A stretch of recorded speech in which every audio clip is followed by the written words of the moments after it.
La France aujourd'hui n'a plus le destin qu'elle mérite. Bientôt, les chiens de chasse vont courir après les responsables. Et l'encre des papiers vengeurs nous noirciront les mains encore pendant de longues semaines. Bon, il faut en passer par là. Mais la grandeur de la France ne se mesurera pas aux aboiements rageurs des chiens. D'ailleurs, quand on ne sait pas mordre, à quoi bon aboyer? Pour être elle-même, la France a besoin d'un idéal qui la dépasse. Pour servir son âme, les Français doivent inventer des forces au-delà d'eux-mêmes. Chaque Français, où qu'il se trouve dans le monde, possède dans le creux de ses mains toutes les réponses qu'il faut. Le destin de la France, ce n'est pas de s'endetter, de compter les chômeurs ou d'abandonner son indépendance pour quelques piécettes d'argent. Le destin de la France, ce ne sont pas seulement ses défaites passées, mais c'est et surtout ses envies d'avenir.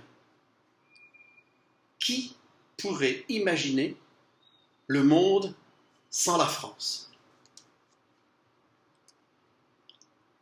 Sans ses valeurs, sans ses lumières, sans son imagination, sans son art de vivre, sans cette si profonde légèreté. Oui, je crois que la France possède cette voix si particulière, si unique, si irremplaçable, et qui fait d'elle un pays qu'on écoute et que encore on respecte un peu.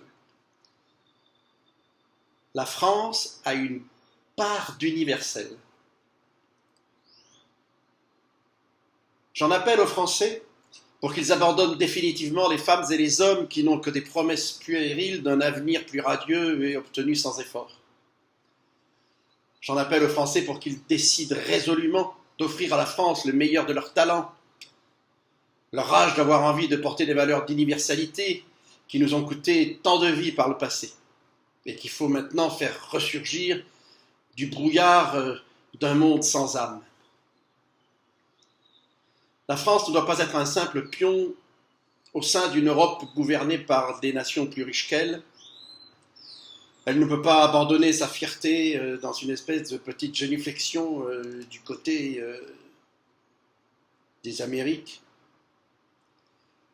Elle ne peut pas abandonner non plus sa fierté et refuser toute hégémonie venue de l'Extrême-Orient.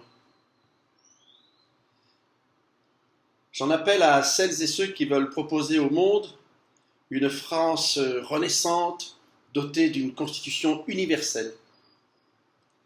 J'en appelle à ceux et ceux qui ont envie de travailler sans relâche, avec ardeur, avec courage, avec une farouche détermination, à la mise en place d'une organisation interne qui fait confiance, qui responsabilise, qui innove, qui protège les plus faibles et qui encourage chacun quand il est plus fraternel.